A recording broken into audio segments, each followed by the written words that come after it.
So the federalism in the sense, already we have discussed that where the powers have been divided into the central government and the state government. So such type of government will be called as the federal government. Our India is the best example of the federal government, because if you can see in our country, we have state government as well. We have the central government also, right? So that is why I can say that India is the best example of the federal government. So where the powers have been divided into the central government as well as into the state government, so such government will be called as the federal government. So and also the powers will be distributed into the state and the central. So already we have discussed in the earlier class that, like, the boundary protection, the national boundary, railways, airways, okay. So postal department. So some powers will be vested with the central government, and the state government will be holding with the internally the state roads or internal issues of a particular state.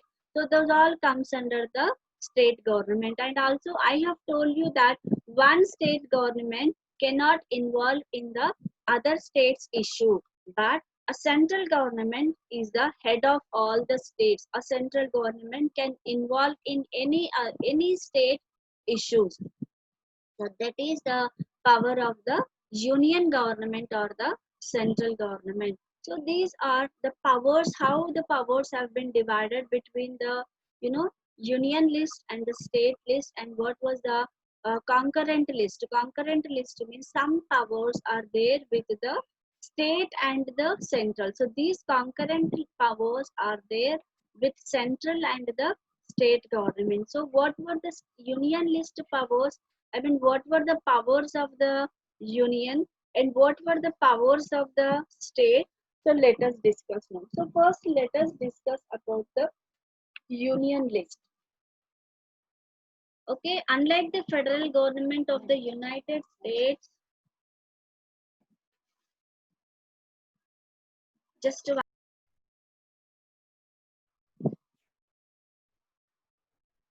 the power is categorized into legislative, administrative, and executive powers. So legislative means, the powers which will be the laws which will be made by the parliament or the assembly comes under the legislative. And administrative means, administrative comes at the central level, president comes under the administrative, because the president is going to accept the law, the ordinance or the acts which were prepared by the central government or the state government. So that is going to accept at the central level, the president will accept, and at the state level the governor will accept. So these both president comes under the administrative body. And the executive means like a law and order.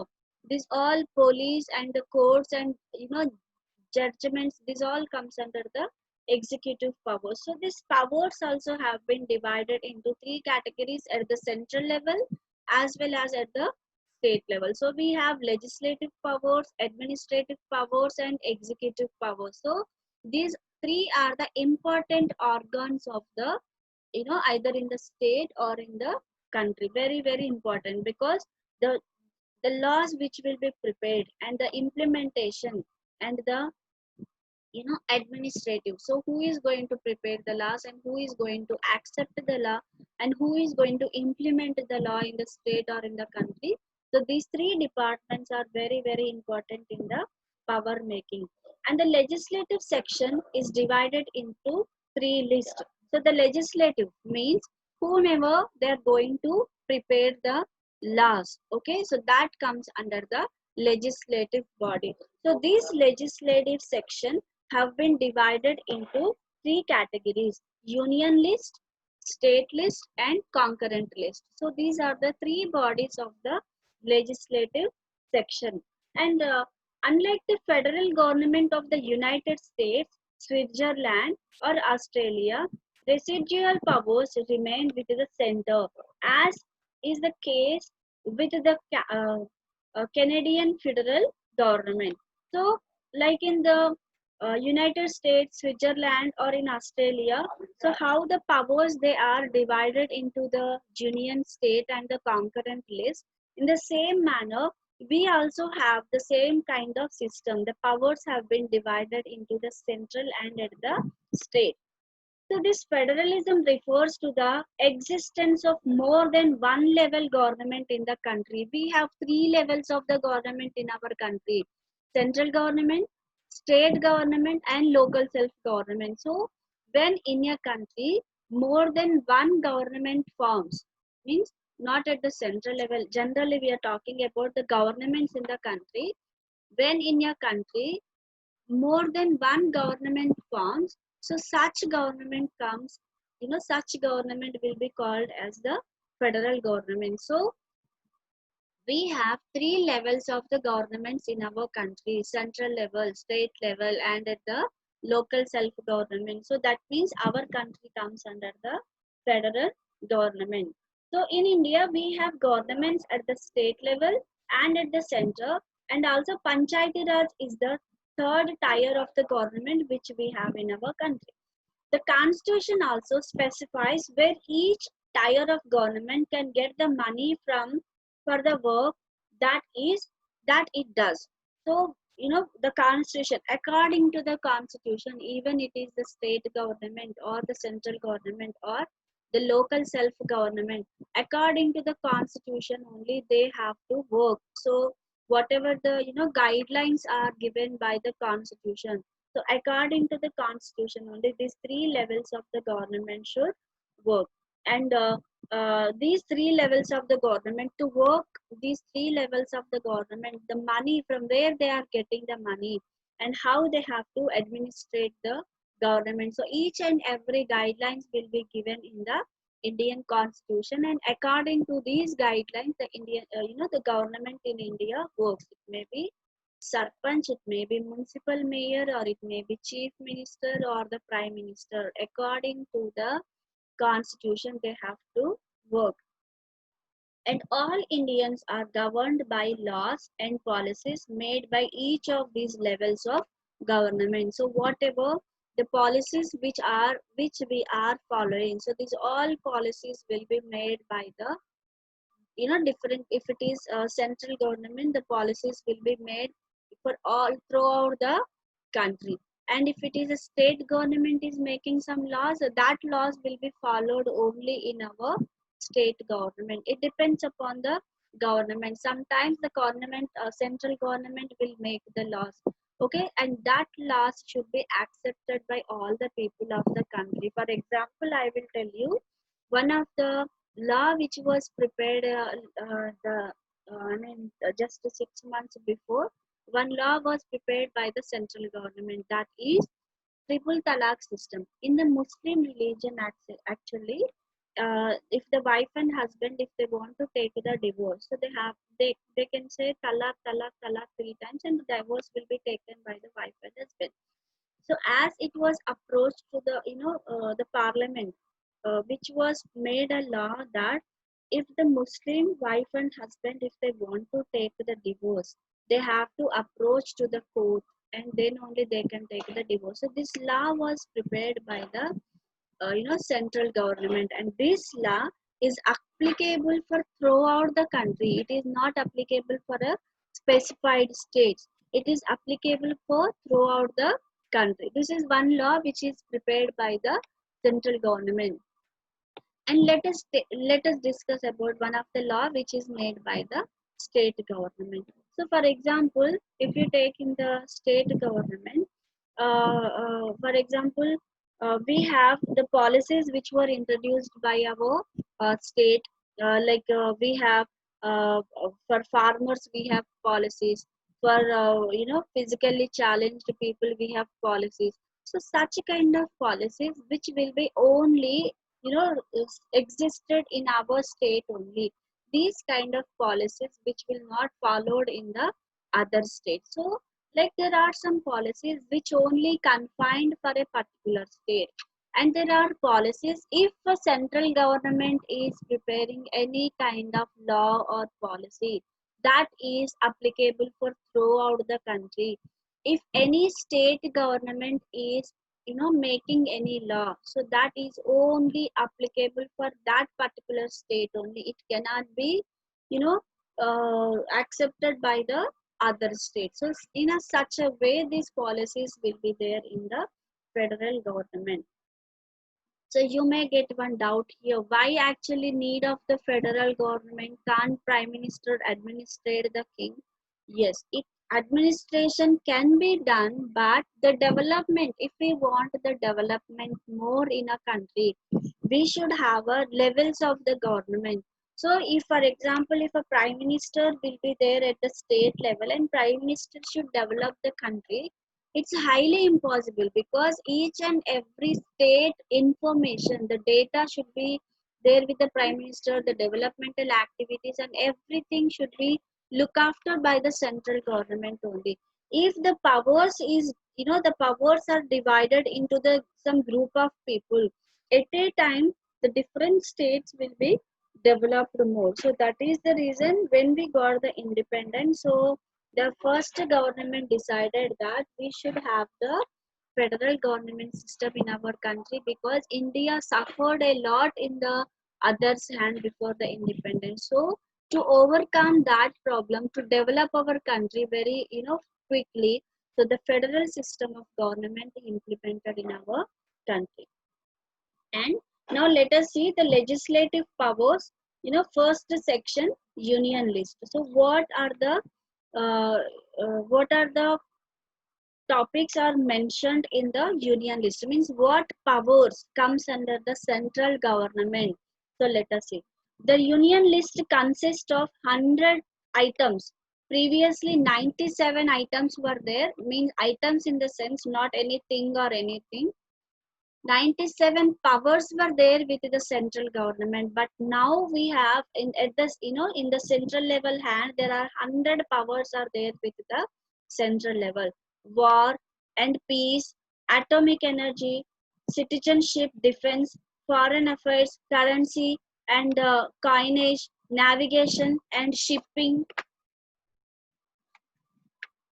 national resources, railway, post and telegraph, foreign trade, interstate trade and commerce, banking, insurance, national highways. So likewise, these all comes under the central government issues. This central government only can administrate this all the power. State government, they don't have any powers to handle this. If you take railways, if you might have seen any time in the month of March, the central government will produce the budget bill. If you might have seen the budget bill in the month of March, uh, the finance minister will produce the budget bill. In that budget bill you can see very clearly how much budget they have funded for the railways or highways or banking or trade or foreign affairs. So each and every organ of the central government, some amount will be funded by the central government. So that means you can understand what powers comes under the central government. So this railways, for Telangana state, these many crores of rupees were funded by the central government, and for trading purpose or for postal department, for telegraph. So like some division of the amount will be spent on the each and every power of the central government. So likewise, there are 100 powers are there with the central government. And now let us see what are the powers of the state government. What are the state list powers? So let us see. The state list consists of 67 items. Previously 66 were there. Now 67 powers are there with the state government. Uniformity is described but not essential on items on this list. Some items are maintaining law and order, police forces, healthcare, transport, land policies, electricity in the state, and village administration. So this all comes under the state list. Means within the state only, within the police. I mean within the state, that particular. For example, if you take Telangana state, our Telangana police, our Telangana trade and commerce between, the exporting and importing. These all business kind of things, and agriculture, irrigation, healthcare, transport, land policies, electricity within the state, village administration. So likewise, within the state, these all powers will be handled by the chief minister. And the state legislature has exclusive power to make the laws on these subjects. So on these, whatever the mentioned powers are there, on these mentioned powers, the state government can make the laws. For example, I will tell you, we have in our, which was a state policy earlier, we have Arogya Sri. Okay, this Arogya Sri card we have, which was introduced by the ex chief minister Y.S. Rajashekar Reddy. So he introduced that health policy in our state where Telangana and Andhra Pradesh was together. But now the same Arogya policy, even our state government is also following. Means it is not like that, which is prepared the Arogya Sri policy that should be followed throughout the country. It is not like that. Our state government has, introduced this Arogya Sri policy, which comes under the health care. So this is only useful for our state people. And if you take the transportation, if you see in Hyderabad, we have the metro railway system in Hyderabad, which is done by our state government. Means our Telangana state government has done the transportation. For example, metro. This is a kind of transportation. And not only that, our state government, they have introduced different mini buses also in Hyderabad and in the other cities also in Telangana, which comes under the transportation. And land policies also, I will tell you one kind of land policy, like which was introduced by the Telangana state. Before, below 2 acres of the land, if a person is having below 2 acres of the land, that for that person there will be no registration fee in the registration office to register, to make the land on his name. So such kind of policies will be introduced by the state, and that policies are only confined for that particular state, but those policies will not go to the other state, and the other state people, they don't follow. Okay, so whatever the powers are given for the state government, on that powers the state government can make the laws. And but in certain circumstances, the parliament also can make laws on subjects mentioned in the state list. Then the parliament has to pass a resolution with a 2 by 3rd of majority that it is expand to legislate and the state list in a national interest. On in any case, some, the state policies which are there, like transport, healthcare, land policies, or electricity, or irrigation, or agriculture, whatever the policies are there, whatever the powers are there with the state government, on these powers the central government also can make the law. Not only the state government, even the central government also, sometimes in case of any circumstances, in case of any situation, the central government also can make law on these state powers. So because already I have told you, central government is head of all the states. So central government is having power to involve in any other state's issues. So in that regard, the central government can make the laws of the state government also, but not all the times in case of any, different situation. And if that law which is introduced into the parliament, 2 by 3rd of the house people, if they will accept that bill, so that becomes the law, and that law should be applicable for the state, for that particular state only. And those states have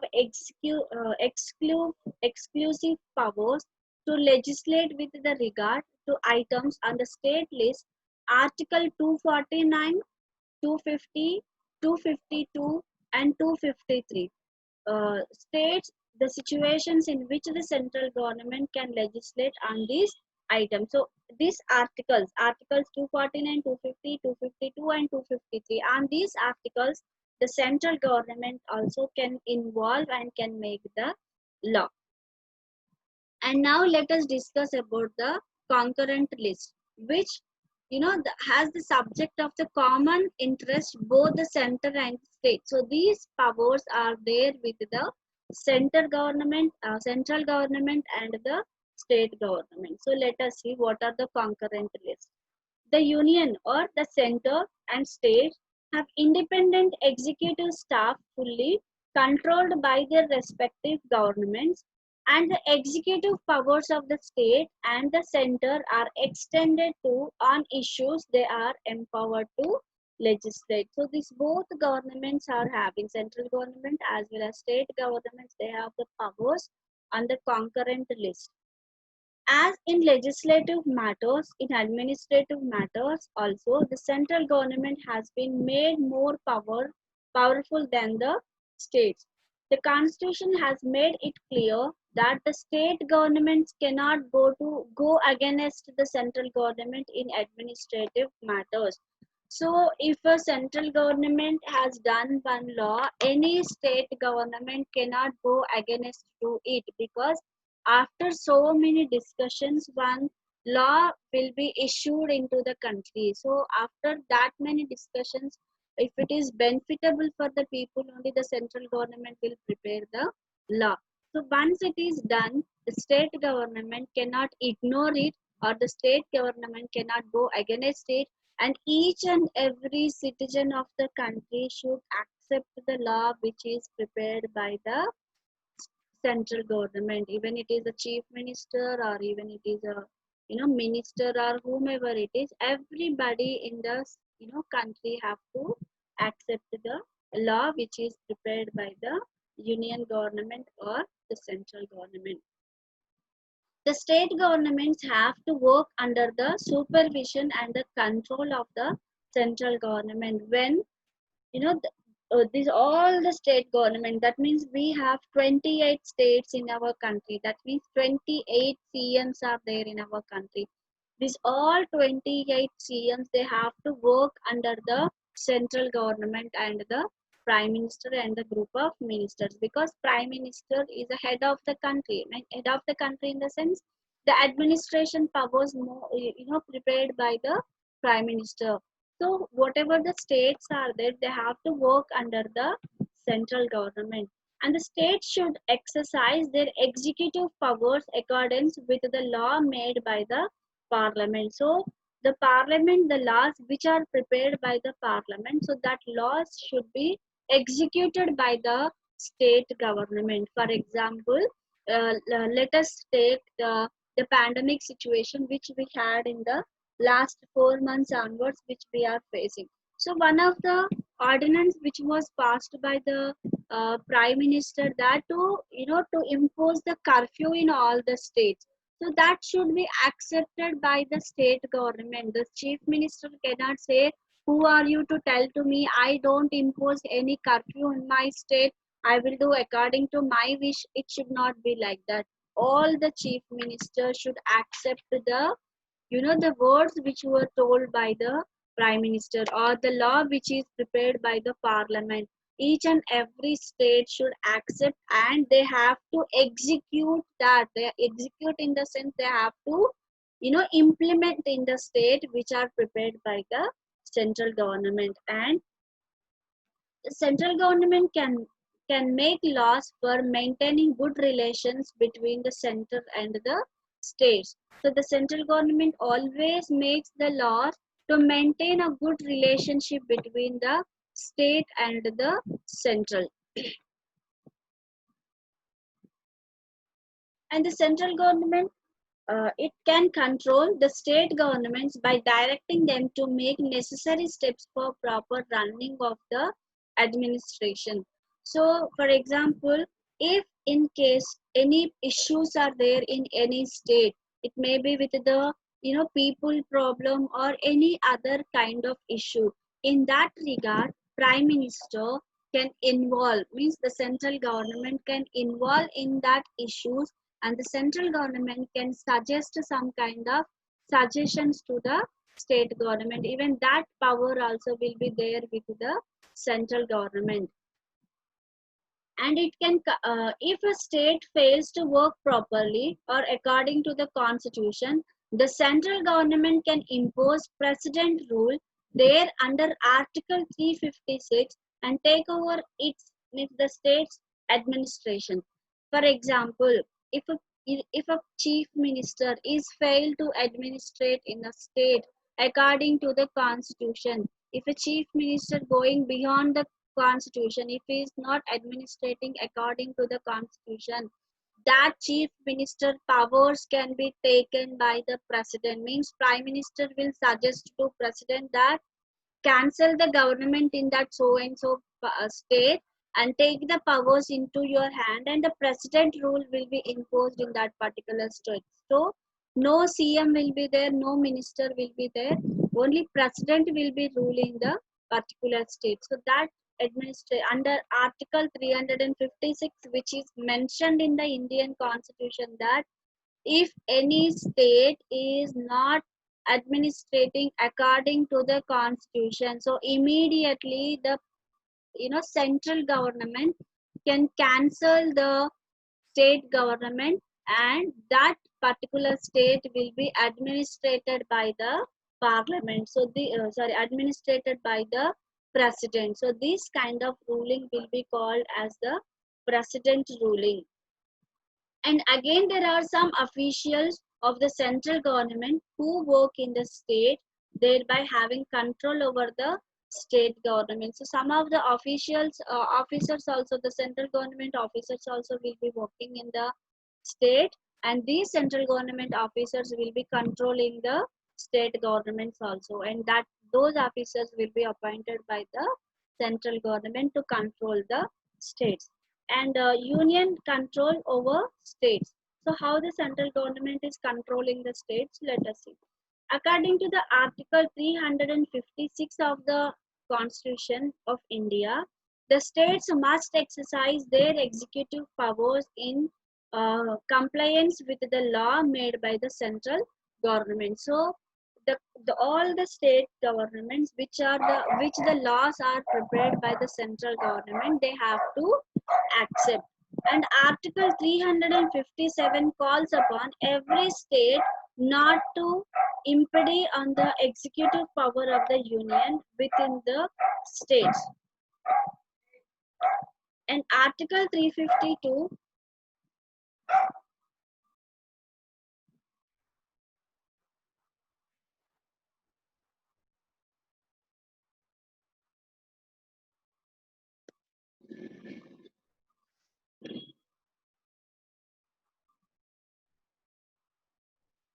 Article 352 and 360 contains provisions which empower the center to take over the executive power to the states on the issues of national security or on the breakdown of constitutional machinery. So any kind of, if for example, if any state is there, if that state is facing any kind of critical situation, under the article of 352 and 360, that state can be taken under control of the central government. For example, children, I'll tell you, we had earlier we have 29 states in our country with Jammu and Kashmir, right? So now Jammu and Kashmir has become the union territory under the article of 352 and 360 in our Indian constitution.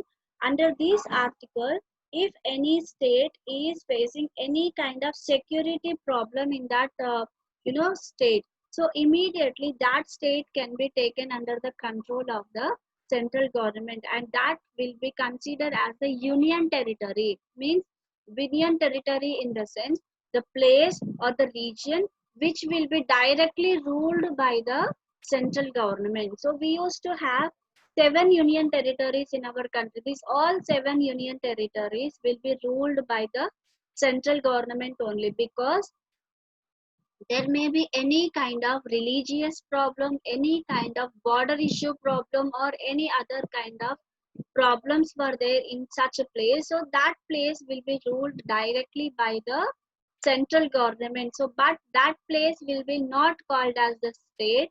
So that places will be called as the union territory. So likewise, Jammu and Kashmir was a place which was a problematic, place of the border issue. So every time if they want to take any decision, they have to consult with the concerned CM, and then only they can go forward to take the decision. So if that place is under the control of the central government, so whenever whatever the decision they want to take, the decision can be taken by the central government. So as there is a border issue with the Jammu and Kashmir state, so later on, it was now divided into the union territories, and this Ladakh and the Jammu both are under the control of the central government. So in such cases, if a state is having any kind of national security problem or any other uh, border issues, so such places can be taken by the central government under the article of 352 and 360. And governors are appointed by the central government to oversee the functioning of the state. So all the state governments will be appointed by the central government only. And the president can be dissolve a state assembly under the recommendation of the council of ministers by involving article 356 if and when states fail to commonly with directive given by the center. So just now I have told, if the state government is not functioning according to the constitution, that government can be resolved by the president, and he can impose the president ruling in that particular state. And the constitution provides that except in a few cases, the union central laws, trump the state laws. So except in any some situations, so the union policies compulsory should be followed by the state government. If any provision of a law made by the legislature of the state is repugnant to any provision of a law made by the parliament, or any to provision of existing law with a respect to any matter enumerated in the uh, concurrent list, then the law made by the parliament, whether passed before or after the law made by the legislature of a state, prevails, and the law made by the legislature of the state is keeping with the extent of the uh, pruriency is considered avoid. So if on same issue, if a state government is prepared law and the central government is prepared law, so the central government laws only will be implemented in the state. The state government laws will be dissolved.